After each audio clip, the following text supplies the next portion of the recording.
can be on the show with us if you want to. We talking about housing today. I ain't ready yet. I'm still getting used to it. You know that you are a content creator. Like, Oh shit! I did that wrong. I did that so wrong, y'all. Coke, I'm gonna kick your ass in 5 seconds. Okay.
Hey, we're back another Saturday on the Watch Dawgs. We're on our Black Media Network, and I'm representing Georgia Bulldogs. So, Julius Hall, when you see this, don't get mad at me. But hey, I got to get ready for next weekend. Chandra, how's it going? You're in Savannah. Well, I finally made it home. Boy, it is good to be home. That's it. That's it. So we're gonna put this on full. Okay. How about we do this for the blind people? Well, okay, I can't do that because y'all, she's trying to make it big, but as long as y'all see her, she don't have to see y'all.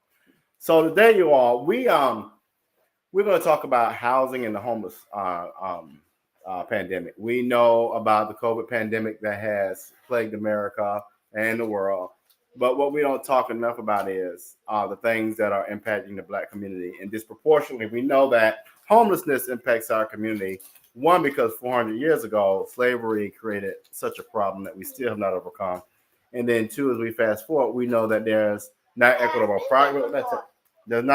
practices. And we are just downright living in a racist environment that we're not intended to live in. So systems, right? So let me start with our first visual today. And we're going to kind of just go through this really, really quick. We're not going to read this article, but this is a very reputable media outlet.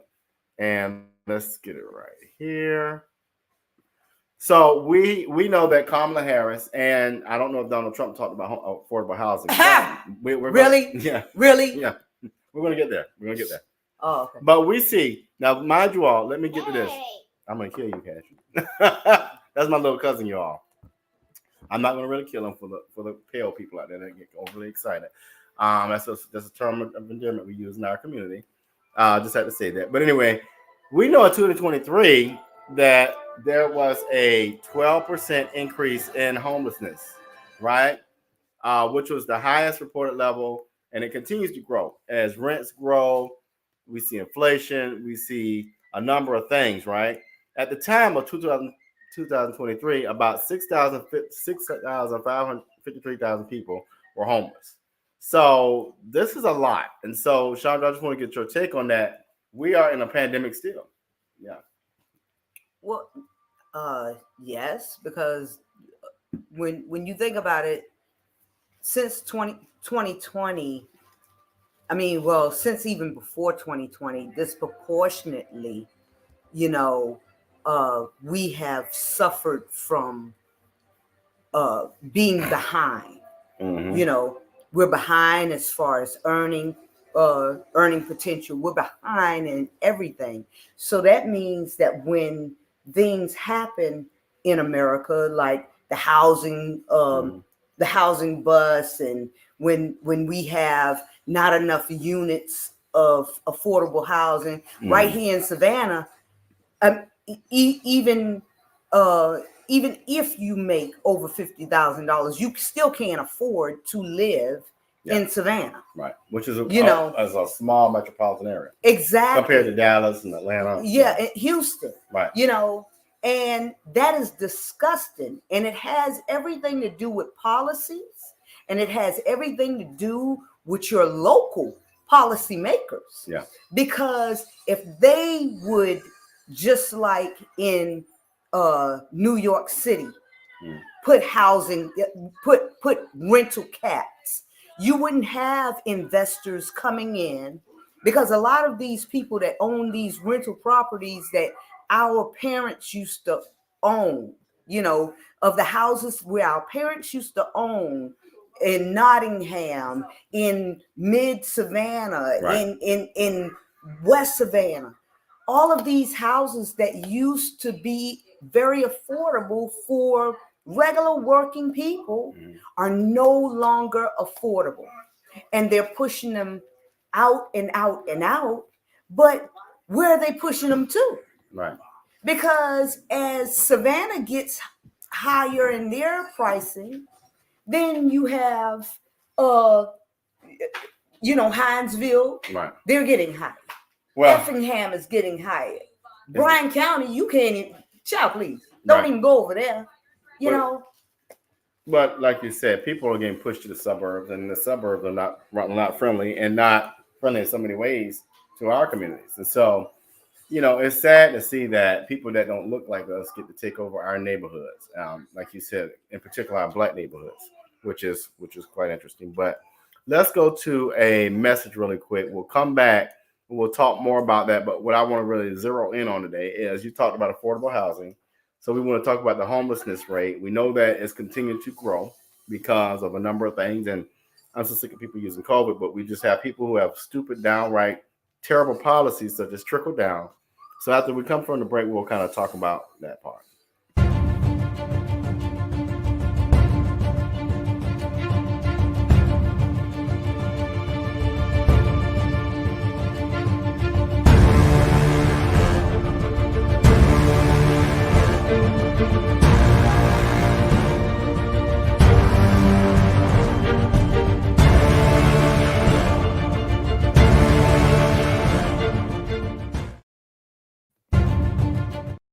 And we're back. So let's kind of shift our gears for a slight second. And let's look at this here. So let's break it down to Georgia. In 2022, Georgia's homeless population was estimated to be 10,689 people, or 9.9 person per 10,000 residents. This is the 24th lowest rate among the 50 states. The thing that kind of gets to me is that families with children, over 2,000 families, or 30% of our population that's homeless in Georgia, are full families. And so how do we fix that? How do we alleviate that problem? Just like VP Harris said the other night, we have to build more units. Mm-hmm.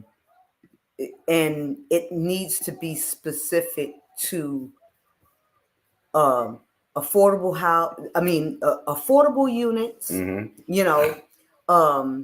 We don't need any more what we used to call back in the 70s, 80s, they created the projects. Right. We need mixed use housing, which that's what I think Savannah Gardens was supposed to be. Right. We need housing like that, but we need a lot of it, because people shouldn't sit on waiting lists from from the time their child is born, and then they finally going off the 8th grade, and then you telling me, oh, you just came up on the list for now turn in all your paperwork. I done moved 22 times since then. So I mean, when make it make sense. Right. It needs to make sense, and it needs to make sense for all people. Right. And that's the reason why a lot of times when these Republicans are talking about, being pro-family and pro-life, and well, you can't just be pro-life until the life is brought into this world. Right. Because if the life is walking around in the streets with their mama or their daddy and mama and no place to stay, that's make it make sense. And I think you mentioned this a moment ago. You were driving through the city on the way over to do the podcast, and you noticed a lot of young Black children out there on the side of the road. Some of them, we have a pandemic, selling water. Now, we often use the city of Savannah as a case statement, and I tell people this all the time. We look at Kamala Harris, sister of AKA.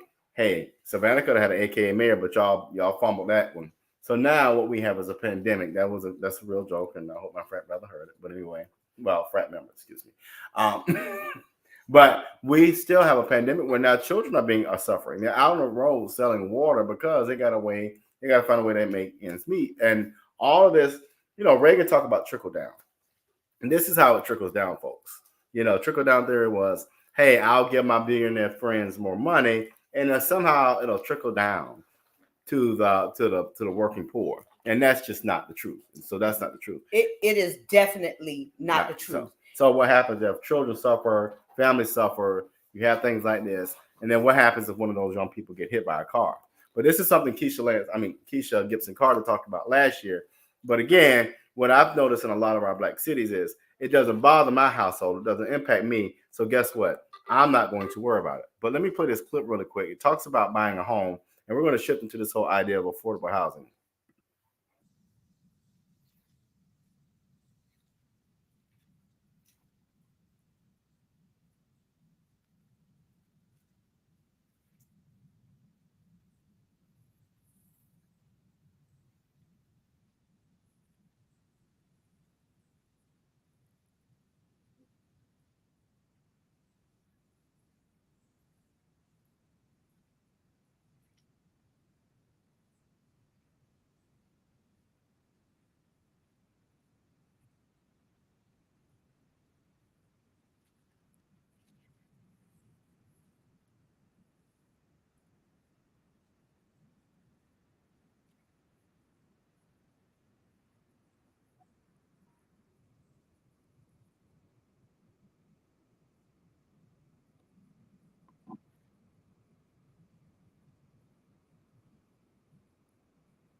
So I'm not going to play that whole clip. But what I talked about, you all, was basically buying your own home and getting access to that. And so what we do know is that certain populations don't have that same access.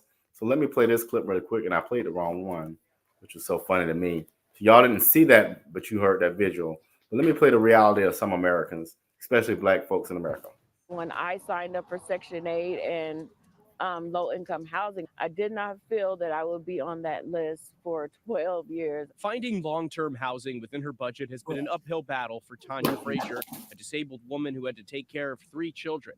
Tanya has been waiting 12 years to be granted affordable housing by the San Diego Housing Commission. Sometimes hopeless that I'm never going to come up on that list. ABC News, in collaboration with ABC-owned TV stations, has spent the last 6 months investigating the public and affordable housing crisis affecting cities and towns across the country. We found that for housing vouchers, which are local subsidies helping renters find homes on the private market, the average wait in San Diego County is 8 years. And for public housing, San Diego has the longest wait time of any large metro area in the U.S. The wait list for public housing is over 18 years. Today, what we're seeing is a housing crisis unlike one that we've seen since the mid-20th century. The lack of public and affordable housing is a widespread issue. Our analysis shows public housing wait times exceed 17 years in Suffolk County, New York, 9 years in Meeker County, Minnesota, and 6 years in Hinds County, Mississippi. We haven't built any large-scale public housing since Richard Nixon put a moratorium on that construction in the 70s. There isn't a state in the country where someone working at minimum wage with 40 hours a week can afford a typical 2-bedroom apartment. The Department of Housing and Urban Development says President Biden's American Rescue Plan has helped more than 50,000 people experiencing homelessness, but acknowledges more work must be done. The Biden administration is asking Congress for more resources to... So let me get your reaction. I'm going to put this dog up, but go ahead. Okay, guys. Now, I threw out, 8 years as a, because I knew some people that had been on that list, the housing list for 8 years. But in some cities, people are sitting on waiting lists for affordable housing for nearly 2 decades. So how do you avoid, being homeless? First of all, how do we avoid being homeless if we're on a waiting list for 2 decades? We have to come up with strategies as Black people on how to work around a system that was not built for us, because what angers me now is that they're bringing in these people from where was it? Afghanistan, when these Mexicans, get here and, they let them loose. All of these people, because there's this immigration, there's immigration laws also, or, they will get housing before you or I get housing, or our children get housing. And because when we pulled out of Afghanistan, it was so critical, they had to get these people out of there and blah, blah, blah. So they brought over a whole bunch of people, and these people needed housing. So that automatically pushed, because see, didn't no houses just grow up out the ground, right? So that pushed everybody in whatever cities, those refugees, because that's what they were called, right? Those refugees were taken to. If they were taken to Virginia, it moved some people down that was already nearing the front of the line. It moved them all the way back, right? Because they have to find housing. They couldn't let them continue to live in those tent cities because that's what they built for them, So we as Black people, we have always been last, even though we should be first. And what my thought to it all is this: do things like the immigrants do when they come over here. You know, stop. And I've said this on many of shows on ATR Media. Stop allowing your children to move out at the age of 18. Just stop it, because that's where the struggle begins. You know, because if you could just let them see that, hey, you might have to stay at home until you're 25 or until you're 28. You know, you don't have to go to college, but get a trade to where you're making enough money to put back some money so that you will have a down payment on something, you know. And in a lot of jobs, if you're in a, you know, if you're in a trade, you know, you're getting a job where you're getting 401k. You're not getting 401k saying, "Welcome to McDonald's, may I take your order?" Well, and not even that. We're not what you're talking about, and what was mentioned in one of the clips was home ownership is seen and is almost a ticket to a middle class, right? Yes. Because what I tell people all the time, we've got to reverse our thinking. Like, and I'm not throwing a shout out when I say stuff like this, but we need to put more investment in things like homes and things that appreciate equity, and less time. And I don't mean no shot when I say these. Less time in buying balloons for somebody who done died and throwing balloons in the air. You're spending money. Less time worrying about the best Jordans or who gonna wear what at school because I got polo on. We've got to change the mindset and stop buying cars and rims. None of that, the balloons, none of that bullshit carries any weight. What carries weight are IRAs, investments, certificates of deposits, things that we're not used to having conversations about. And but watch this now, as soon as you go to somebody's house today and they're like, "Oh, I'm about to go have a balloon release for grandma who died 20 years ago," what the hell does that do? See, what we've got to do is stop with the feel goods and do what is called the do rights. And that is investing money, because what has happened is we don't have what's called generational or sustainable wealth in our communities and in our families. We have, okay, we're gonna do enough for this generation or this particular part of the family and get through. When it's time to bury them, now I gotta do a GoFundMe to bury them. And I'm not throwing shots, I'm just showing you how we've got to change the mindset. Whereas we could have had the funding, invested in things that will carry weight, go borrow against that, or better yet, go borrow within our community. That way you don't have debt, you're prepared for a rainy day, and you got enough investments that not only does it carry that generation, but carries generations down the road. And let me tell you something else. I'm going to tell you this personally. Yeah. I want you to stop apologizing for speaking truth to power, you know, because that all that you said is true. Yeah. And you don't have truth don't have to apologize. Yeah, truth don't come to a room saying I apologize for being true. Right. Okay. You know how people are. Yeah. Oh, you know that nigga down there. No. We not gonna call you the beige Negro that they heat too much. No. But this is what I'm going to say is that also in respect to what you say, that when you have a house, just like right now, I'm sitting in your house. Right, that one daddy built. That his daddy built. Okay. And now picture this.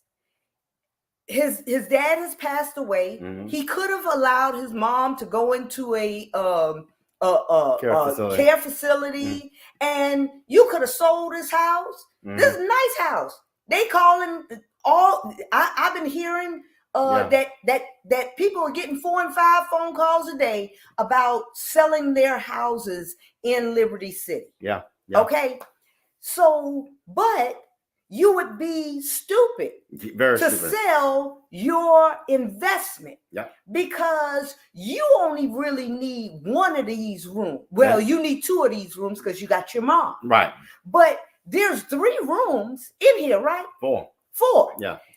So not only do you have an investment, But you also have a investment plus, Right. because you could fix one of those rooms up, Mm-hmm. and either one, you can Airbnb it, Mm-hmm. or Yeah. two, you could rent it Right. as one room to either a college student or just someone that does not come. I wouldn't rent, because I like my peace. Right. I wouldn't rent my rooms to somebody that has children, Right. but I would rent a room to somebody with no children. You're just a family member, something like that. a family member or something like that. Yeah, because right now for a 1-bedroom, now I can only tell y'all about a 1-bedroom in Texas. Right. But Oh, a one bedroom in Houston, Texas is $1,500 a month. And that's about $1,200 here in Savannah. Okay. Right. So it's ridiculous. So if I and watch this, that's on the outskirts of the city. Yeah. This is nowhere near your main attractions. No. Because if you live downtown Houston, if you want to live downtown Houston or midtown Houston, you're starting off at $2,600. Period. For maybe 600 square feet. Period. Up there. So my thought, when I bought my house and everybody was saying, why you buy a 5-bedroom house? You ain't nobody with you. Hey. Right. It's an investment, because I know one thing, that if hard times come for me, or if I get sick or something and can't work, I only need one of them bedrooms. Right. I can rent out the other 4 at $1,000 a month. Yeah. That's my whole mortgage. And then some. Right. So people need to start thinking. Yeah. You got to start thinking. And you guys that have parents that are aging and you're eyeing your mama's house like a vulture, save your mama's house. I tell people this all the time. You don't get rid of real estate. You don't. Never. You lease it or you borrow against it if you got to. But you don't sell no. Man, let me tell you something. And I tell people this a lot of times. The wise thing about, we got a number of homes in this side of our neighborhood where you'll see, like our next door neighbor, that house sits on at least 1.5 acres. Mm-hmm. And the reason why these were smart black men back in the day, in the 50s and the 60s, because they didn't want to be jammed up on one another. What you will notice about homes is that you hear the next person getting in. Well, they were wise enough to know that's not what I want. But guess what? If that man ever sell that land, right now where this neighborhood is placed in proximity to the entertainment in downtown, that man can sell that plot of land probably for close to $1 million. Yep. He can sell his whole estate probably for close to $5 million. And that's honestly right now in this market, that's a no-brainer. But going back to your point, young people look at the space and they just see dollar signs. Dollar signs ain't no good 10 years down the road. When the dollar's gone, you ain't got that investment. Exactly, because you can only sell it once. You can only but I can rent my room every month. Yep. Okay. But you can only sell yours one time. That's it. So you have to think. All right, y'all. We're gonna do a quick message from a number of folks, and then we'll be right back. Have you been thinking about starting a nonprofit? Is your nonprofit missing funding opportunities? If so, the Grant Formula Workshop is for you. Join us Wednesday and Thursday, August 14th and 15th at Vintage 980 Industry Drive in Savannah. Get the tools to secure funding for your organization. The Grant Formula Workshop, a $300 value for only $60. Reserve your seat on Eventbrite today. Get new ideas and new strategies. The Grant Formula Workshop, Wednesday and Thursday, August 14th and 15th, 6 p.m. to 9 p.m. each day at Vintage 980 Industry Drive in Savannah. Reserve your seat today. The Grant Formula Workshop. For more information, call 912-657-6873. I'm Patty Hewitt, and I'm worried about our future. Last one. I think about my grandkids and the belief that they deserve every opportunity. And what you deserve, what coastal Georgia deserves, is someone who cares more about their community than about corporate profits and big pharma. I'll see you later. All right, thank you. Small business owners and hardworking Georgians are the heart of our community. Have a good day. Not CEOs, not lobbyists, not shareholders, but who's taking care of them? It's time to ask yourself, what do you want from your government? This is our year to stand up against what we know is wrong. No more DC politicians invading our home life. No more racism that kills dreams and spreads violence. And no more corporate greed at the expense of workers' rights and our environment. So what would be the most meaningful help to you? I've spent the last 8 years working behind the scenes, mobilizing our communities for positive change. And while that is really important work, I can't stand by and allow the same tired politicians to run this country, the same ones who've neglected the real needs of Georgians. I'm ready to take our seat in Congress so I can fight for you and your families. I vote for you. Thank you, my darling. I love you. This isn't about party lines. This is about voting for a better future for more Georgians. Enough is enough.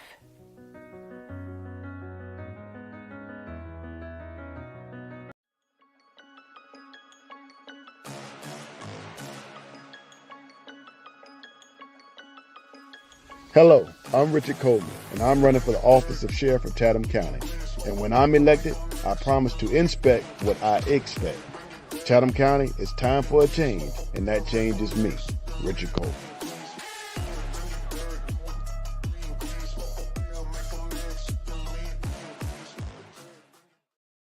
All right, y'all. Let me play this video here with presidential candidate Kamala Harris, and we won't have a political conversation today, but both of the candidates, she's the only one that I can recall that has talked about this issue. So hold on one second.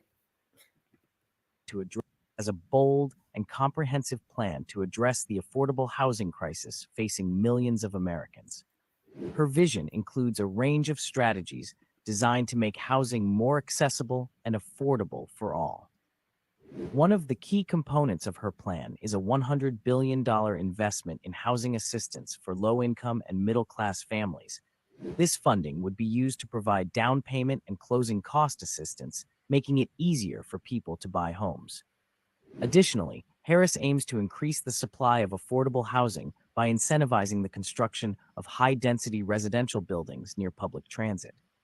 This approach not only addresses housing shortages, but also promotes environmentally sustainable development. Harris also plans to strengthen tenant protections to prevent unfair evictions and rent hikes, ensuring that families can stay in their homes. Furthermore, her plan includes significant investments in addressing homelessness, with a focus on providing permanent supportive housing and wraparound services to help individuals get back on their feet. Through these multifaceted efforts, Kamala Harris aims to create a more equitable housing market where everyone has the opportunity to live in a safe, affordable home. Well, there you go. People always say, why does voting matter? Well, that's why it matters. I mean, that's, outside of the infrastructure bill that Joe Biden put forward, I think this is one of the more groundbreaking pieces outside of the healthcare bill that we are seeing a shortage in housing, but then you're seeing a shortage of people who can afford the housing. And so this is just a brilliant plan that I think will provide a very strong flooring under a struggling economy and people who are just either homelessness or that just don't have enough housing. And what I mean by nobody wants to live in Section 8 in an apartment forever. There should be access to buying a home, and they don't have the capital or resources to do that. So I think this is a very important plan, and people need to lean into that. Whereas you have Donald Trump, who only wants to provide for his billionaire buddies. Exactly. Yeah. I totally agree with you because if all, I mean, even if they're putting in affordable housing, it does not give me a sense of ownership. Right.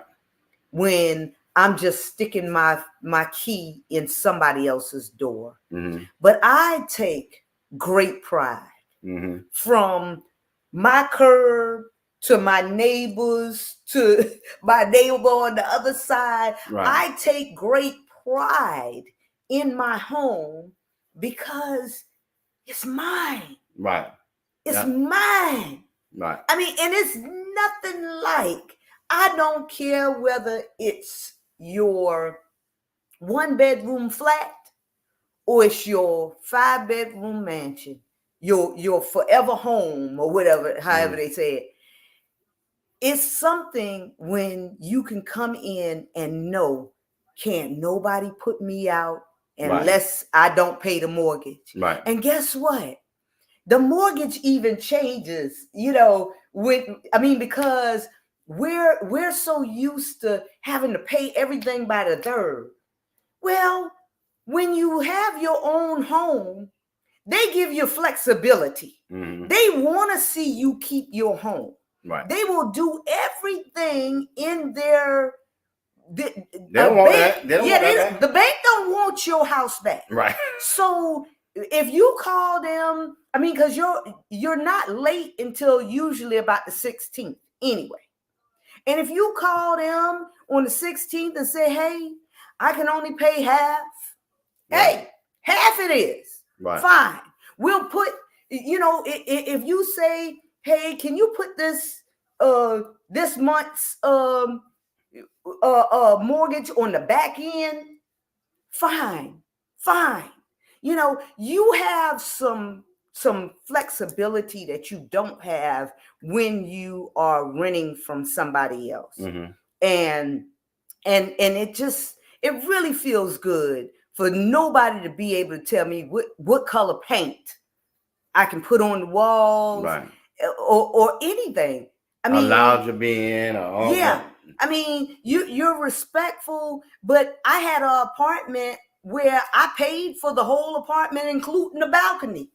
And they used to tell me, you can't put anything on your balcony. Well, what the hell y'all put it there for? If I can't put nothing on my balcony, I need y'all to take that off my rental. Right. Right. Take it off my rental because, obviously it's not for me to you. Right. But now I take pride in being able to go outside. I have different spaces around my entire house. Yeah. Just for peace. I have a hobby room. I have an office. I have, a place that I read, a place that I do these ridiculous shows with RG and them, I have all of that. And at the end of the day, it took me 50 years. Wow. It took me 50 years, but it took me years of being housing insecure. Yeah. Because I used to live right out on Park Avenue Park. Mm-hmm. You probably didn't know this. Right. But when I started college, I was living on Park Avenue Street Park. Wow. With me and my newborn baby. Wow.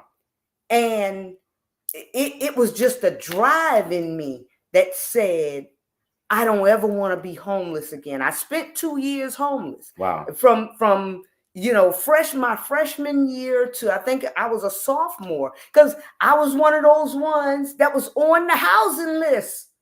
I had been on the housing list forever. I didn't get my housing voucher until I was 26. Wow. And I had applied for housing back when I was 17. Wow. Okay. So almost 10 years. And that was back a long time ago.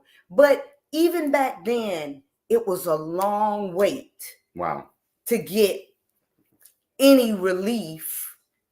But I said to myself, I never want to be in a situation where me and my children are homeless, or somebody can tell us, get out. Right.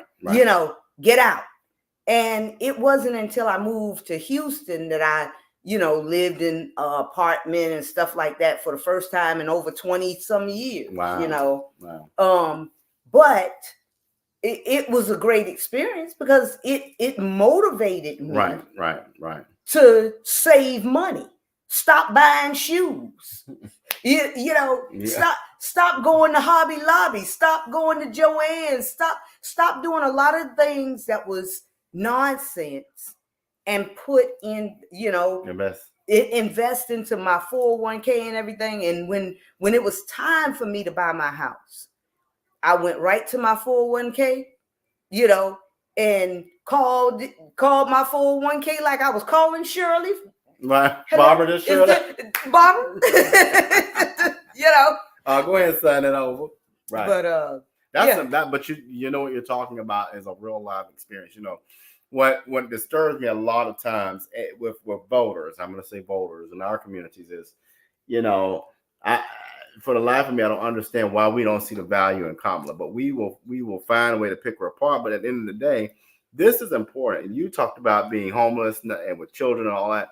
There are people out there now, you all, that don't even know where to begin. One of the most important activities I like to do is help people feed the homeless, because when you go, and I'm going to use Atlanta, Georgia, I want you all to go to Woodruff Park in Atlanta, right downtown, between a public university called Georgia State and the hustle and bustle of Atlanta. You'll see easily 60 people there.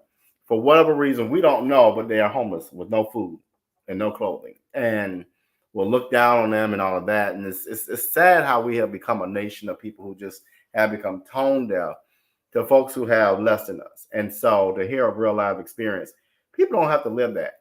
But the thing I tell people all the time, if you got privilege and you have leverage called a gift, you should be using that to help people.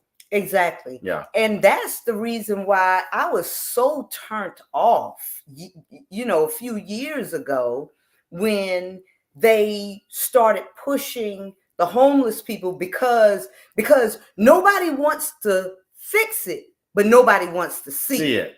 Oh yeah. Yeah. So I mean, and to have this homeless community, down there next to where the rich folk play, that just wasn't cool. Yeah. So then your mayor, caves into his donors, really.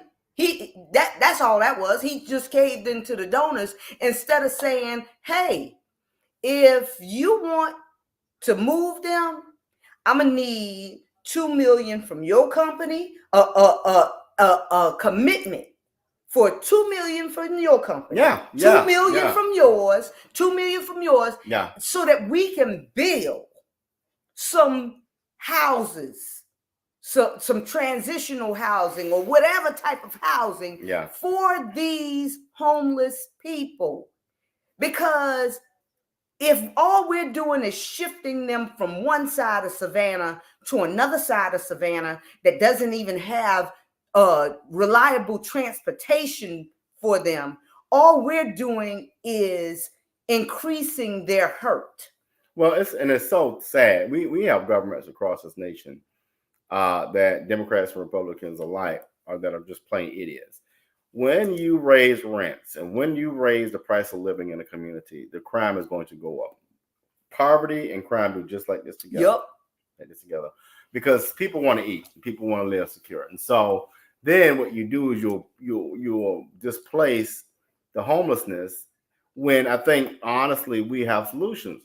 How many unused buildings do we have in our communities? How much surplus do we have in our corporate partners and governments to where we can invest in a building that has not been used, house people for a temporary period of time, build a program out that rehabilitates them to either sustainable living, or for those who just have strong mental issues, we find programs to support that. But instead of taking people and throwing them in the trash and ignoring them because we're too damn ignorant and too sad to use our gifts to solve the problem. So my call on these governments, and especially at this federal level, I think Cornel West would be a beautiful person to serve on when Kamala wins.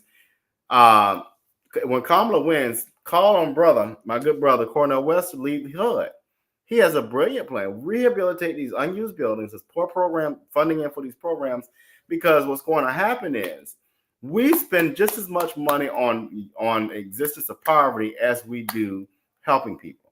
What I know, what's going to happen is people are going to get killed, people are going to get robbed, people are going to have traumatic experiences because we didn't invest in homelessness, right? We invest in it. We place people. We use funding for programs. Same amount of money. You might be $1 off here and there, but what I'm saying is we have the solution in front of us. One of the things my daddy used to do, we're Catholic, and he would go to all the hospitals, and he would go to I talk about this a lot, hospitals and the sick and shut in and give communion. And part of his prayer was, God put enough resources on this earth. We just got to damn learn to share. He didn't cuss, y'all. I cuss. He hated when I cuss, but I cuss. But anyway, we've got to learn to share. Just because what does it? This bothers me. What does it look like that someone has $1 billion in the United States, and maybe 2 blocks away or 1 state away, you got 60 people or 100 people or 1,000 people just hungry? That is stupid as hell. Mm-hmm. Yeah. That's stupid. I mean, it is, because you can't eat it all, and that's what I always think of when I think of. Because I've been homeless and because I have gone to bed with nothing to eat, I always buy enough. And I always, a lot of people that's on here that really know me, that's on my page, they know that I cook a lot. And it's because just in case. Yeah. I cook for my next door neighbors because they're elderly people. It's nothing for me to tell my son, "Hey, take them take plates." Yeah, and they may not need it. Yeah, but what you're talking about, you do that. Yes, that's community. That's what's called community. Yeah, and it is of no use for me to be the only millionaire on a block where everybody else is starving. That's crazy to me. We're gonna play our final clip and then give a reaction, and we're gonna be out of here for the day. But you all, thanks for tuning in. This is an important topic because it is. We've got to learn to be. One of the things as we watch this election, we've got to learn to be a community again. People who are unified, who work together, who understand the value of just loving your neighbor. We also know that as the price of housing has gone up, the size of down payments have gone up as well. Even if aspiring homeowners save for years, it often still is not enough. So in addition, while we work on the housing shortage, my administration will provide first-time home buyers with $25,000 to help with the down payment on a new home. So people often say, well, what's her policy on this? I think that's a brilliant idea. Mm-hmm. I think it's a brilliant, and I'm going to tell you why. I live in a community you all call the city of Savannah where, they have a millage rate. The millage rate will dictate the price of your property taxes. But if I'm already working in a city, by the way, which is just a straight shout out on the governor and the city leaders. If I work in a city where billions of dollars come to that port and you still got poverty, I don't understand it, but y'all are just stupid for not addressing it, whatever. I can't even afford to live in a hotel room where I work, but much less here I am, 45 years old, worked all my life, and can barely eat. So this is a great program. I think it should have been handled a long time ago, but when you have local leaders who are hungry, are in bed with developers, I get it. So this is an important piece of policy that, if anything, you all, we talk about Donald Trump gave y'all a stimulus check. What's 16 grand versus $100,000? So Kamala's about to give you $100,000 because you know why I say that? You get $25,000 down in assistance. A home value now, basic 3-bedroom, 1-bath home is worth $100 grand. So you really get close to $150,000 investment. Yep. I mean, but y'all do the math. Y'all like that little check y'all get. Make the math. Y'all like when the white man give you a little check. So hey, I'm just saying. I see the math different. I do too. I really do too, man. And if we could get people to start thinking on a macro level instead of on a micro level, because you spent that $1,200 within a week. Yeah. I know you did. Yeah. Okay. Oh yeah. But that $25,000 that you would get as a down payment on a house, it is the gift that will keep on gifting. Yeah. You know, and I mean, because when you're able to put your down payment down, you don't have to come up with, you know, you don't have to come up with any money if you price yourself in the right price range. And you know, my house, I know if you're a first-time home buyer and they're giving you $25,000, I had, you know, my house is in the 300,000 range, and I only put 15,000 on my house. So I know that you can get, you know, that if you get a house that's 200,000, you know, even built from the ground up, you good. You're good. You know, so let's all just let's start thinking, people. Yeah. Yeah. So y'all, that's where I'm at. We got a few messages, and shout out to Chris Benji Smith, who does all of our, well, most of our media. That brother, y'all check him out on YouTube. It's 2 Benji, Benjii. His music is phenomenal. We want to support our young black brother. And shout out to my young brother in the mall who has his little stand outside of Belks, outside of Foot Locker in the Overthought Mall in Savannah. If you're in Savannah, check out that young brother. He's got, I think it's called Wacky Candy or something like that, but check him out. Hey there. Are you ready to amplify your voice and embrace your passion? Tune in to Our Black Media Network, where community comes first and every story matters. We're here 24/7, delivering powerful content on everything from financial literacy to the latest in sports and mental health. We are unapologetically real, reflecting the heartbeat of our community with programs that inspire, empower, and drive change. Join us on all major media platforms to celebrate our unique voices and advocate for the change we want to see. With over 50K monthly viewers, our network is your go-to destination for authentic, engaging content. Be a part of the movement. Be a part of the change. Tune in to Our Black Media Network today and let your voice be heard.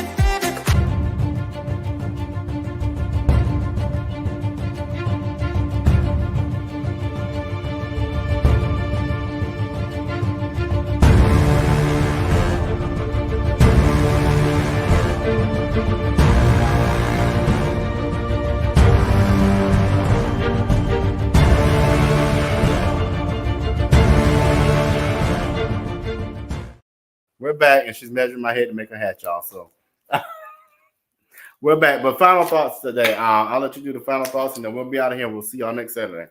Final thoughts is, you know, that we are the change that we want to see. We are the change that we want to see. So if there's a change that you want to see, go in the mirror, start writing it down, and start being that change. You know, I can't express to you more. I told RG that we're doing the 5-on-5 movement. So everybody start identifying your 5 people that you're going to the poll with. That means that you're going to have 1 in the front seat and 3 in the back seat. You know, it's going to be a 5-on-5 movement. And then in the car behind you, same thing. You know, identify your 5, because we're going to make this happen on November the 5th, because it is no do-overs if we don't do it right. That's it. That's it. All right, you all, we got one comment. I want to position that. Ivan Cohen, where have you been the whole day? Hey, Ivan. All right, you're right. And Ivan said workshops in the community regarding economic development definitely will help. As a matter of fact, Ivan, we do have financial sense. And that's on this network. But I think you're exactly right. The more, the better. And I would say this, as we're different in our homes talking about wealth, we need to be talking about sustainable wealth. And that means from our wiser folks to our younger folks, that's the conversation that we can all have together. Well, Ivan, maybe next week you can tune in a little closer to the beginning time. We won't hold that to you today. But we'll see y'all next Saturday as Ivan Cohen will join us as one of our top viewers again on our Black Media Network. Take care. I like that.